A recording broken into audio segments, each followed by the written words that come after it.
The Passion according to St. John.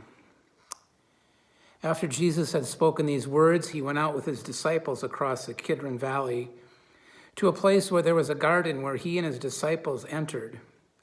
Now Judas, who betrayed him, also knew the place because Jesus often met there with his disciples. So Judas brought a detachment of soldiers together with police from the chief priests and the Pharisees. And they came there with lanterns and torches and weapons. Then Jesus, knowing all that was to happen to him, came forward and asked them, "Whom are you looking for?" They answered, "Jesus of Nazareth." Jesus replied, "I am he." Judas, who had betrayed him, was standing with them. When Jesus said to them, "I am he," they stepped back and fell to the ground. Again he asked them, "Whom are you looking for?" And they said, "Jesus of Nazareth." Jesus answered, "I told you that I am he. So if you're looking for me, let these men go." This was to fulfill the word that he had spoken. "I did not lose a single one of them whom you gave me." Then Simon Peter, who had a sword, drew it, struck the high priest's slave, and cut off his right ear. The slave's name was Malchus. Jesus said to Peter, "Put your sword back into the sheath. Am I not to drink the cup that my Father has given me?"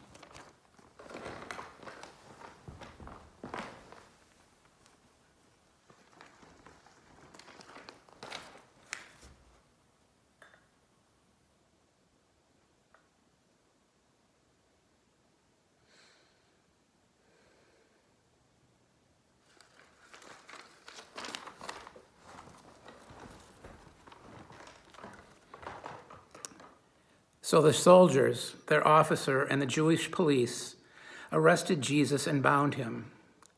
First, they took Annas, who was the father-in-law of Caiaphas, the high priest that year. Caiaphas was the one who advised the Jews that it was better to have one person die for the people. Simon Peter and another disciple followed Jesus. Since that disciple was known to the high priest, he went with Jesus into the courtyard of the high priest. But Peter was standing outside at the gate. So the other disciple who was known to the high priest went out, spoke to the woman who guarded the gate, and brought Peter in. The woman said to Peter, You are not also one of the man's disciples, are you?" He said, "I am not." Now the slaves and the police had made a charcoal fire because it was cold. And they were standing around and warming themselves. Peter also was standing with them and warming himself. Then the high priest questioned Jesus about his disciples and about his teaching. Jesus answered, "I have spoken openly to the world. I have always taught in synagogues and in the temple where all the Jews come together. I have said nothing in secret. Why do you ask me? Ask those who heard what I said to them. They know what I said." When he had said this, one of the police standing nearby struck Jesus on the face, saying, "Is that how you answer the high priest?" Jesus answered, "If I have spoken wrongly, testify to the wrong. But if I have spoken rightly, why do you strike me?" Then Annas sent him bound to Caiaphas, the high priest. Now Simon Peter was standing and warming himself. They asked him, "You are not also one of his disciples, are you?" He denied it. He said, "I am not." One of the slaves of the high priest, a relative of the man whose ear Peter had cut off, asked, "Did not I not see you in the garden with him?" Again Peter denied it. And at that moment the cock crowed.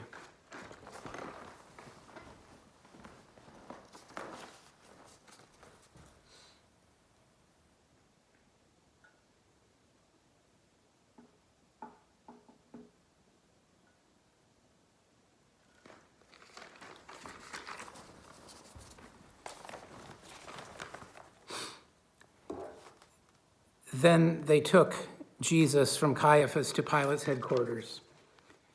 It was early in the morning. They themselves did not enter the headquarters, so as to avoid ritual defilement and to be able to eat the Passover. So Pilate went out to them and said, "What accusations do you bring against this man?" They answered, "If this man were not a criminal, we would not have handed him over to you." Pilate said to them, "Take him yourselves and judge him according to your law." The Jews replied, "We are not permitted to put anyone to death." This is to fulfill what Jesus had said when he indicated the kind of death he was to die. Then Pilate entered the headquarters again, summoned Jesus, and asked him, "Are you the king of the Jews?" Jesus answered, "Do you ask this on your own, or did others tell you about me?" Pilate replied, "I am not a Jew, am I? Your own nation and the chief priest have handed you over to me. What have you done?" Jesus answered, "My kingdom is not from this world. If my kingdom were from this world, my followers would be fighting to keep me from being handed over to the Jews. But as it is, my kingdom is not from here." Pilate asked him, "So you are a king?" Jesus answered, "You say that I am a king. For this I was born, and for this I came into the world, to testify to the truth. Everyone who belongs to the truth listens to my voice." Pilate asked him, "What is truth?" After he said this, he went out to the Jews again and told them, "I find no case against him, but you have a custom that I release someone for you at the Passover. Do you want me to release for you the king of the Jews?" They shouted in reply, "Not this man, but Barabbas." Now Barabbas was a bandit.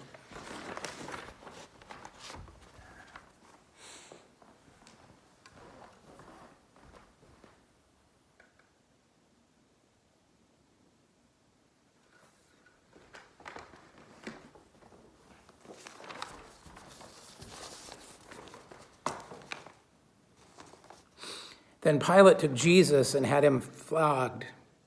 And the soldiers wove a crown of thorns and put it on his head. And they dressed him in a purple robe. They kept coming to him, saying, "Hail, King of the Jews," and striking him on the face.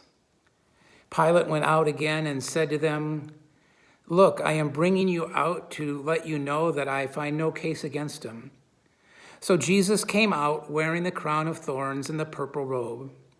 Pilate said to them, "Here is the man." When the chief priests and the police saw him, they shouted, "Crucify him, crucify him." Pilate said to them, "Take him yourselves and crucify him.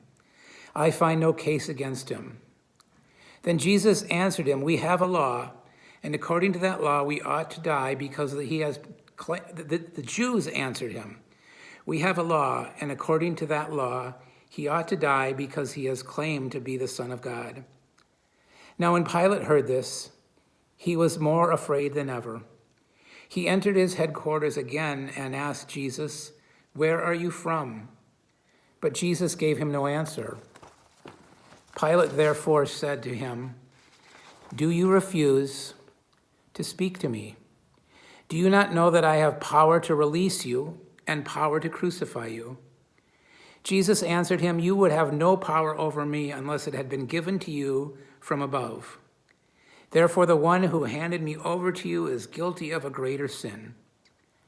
From then on, Pilate tried to release him, but the Jews cried out, "If you release this man, you are no friend of the emperor.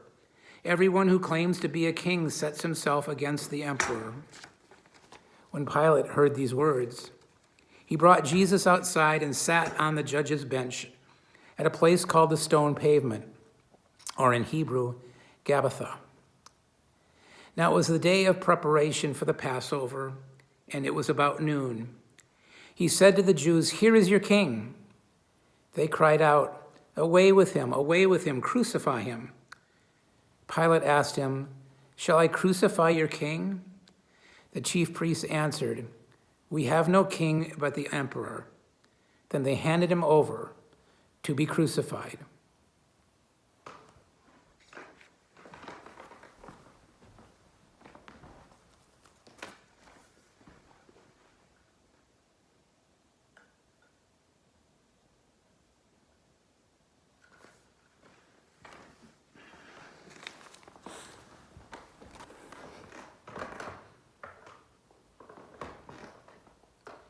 So they took Jesus, and carrying the cross by himself, he went out to what is called the place of the skull, which is in Hebrew is Golgotha. Then they crucified him, and with him 2 others, one on either side, with Jesus between them. Pilate also had an inscription written and put on the cross. It read, "Jesus of Nazareth, King of the Jews." Many of the Jews read this inscription because the place where Jesus was crucified was near the city, and it was written in Hebrew, in Latin, and Greek. Then the chief priests of the Jews said to Pilate, "Do not write the King of the Jews, but this man said, 'I am the King of the Jews.'" Pilate answered, "What I have written, I have written."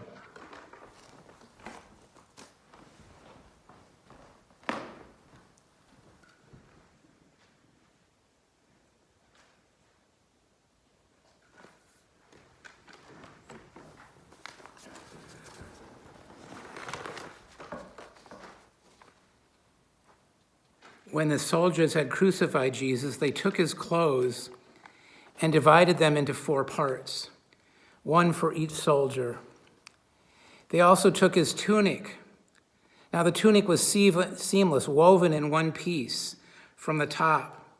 So they said to one another, "Let us not tear it, but cast lots for it to see who will get it." This was to fulfill what the scripture said, "They divided my clothes among themselves." And for my clothes they cast lots. And this is what the soldiers did. Meanwhile, standing near the cross of Jesus were his mother and his mother's sister Mary, the wife of Clopas, and Mary Magdalene. When Jesus saw the mother and the disciple whom he loved standing beside her, he said to his mother, "Woman, here is your son." Then he said to the disciple, "Here is your mother." And from that hour, the disciple took her into his own home. After this, when Jesus knew that all was finished, he said, in order to fulfill the scripture, "I am thirsty."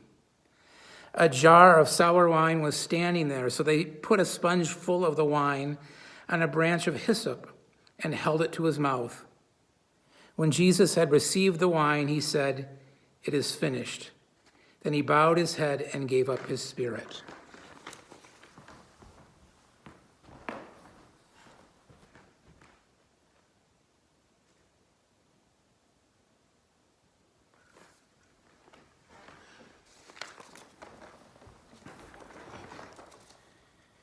Since it was the day of preparation, the Jews did not want the bodies left on the cross during the Sabbath, especially because that Sabbath was a day of great solemnity.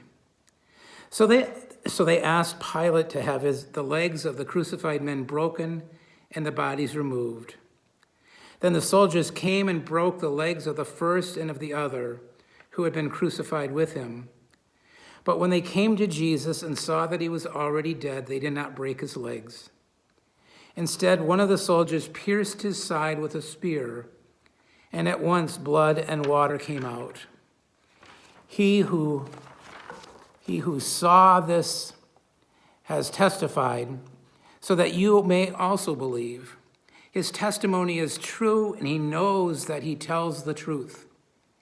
These things occurred so that the scripture might be fulfilled. None of his bones shall be broken. And again, another passage of scripture says, "They will look at the one whom they have pierced." After these things, Joseph of Arimathea, who was a disciple of Jesus, though a secret one because of the fear of the Jews, asked Pilate to let him take away the body of Jesus. Pilate gave him permission, and so he came and removed his body. Nicodemus, who had first come to Jesus by night, also came, bringing a mixture of myrrh and aloes, weighing about 100 pounds. They took the body of Jesus and wrapped it with spices and linen cloths, according to the burial custom of the Jews.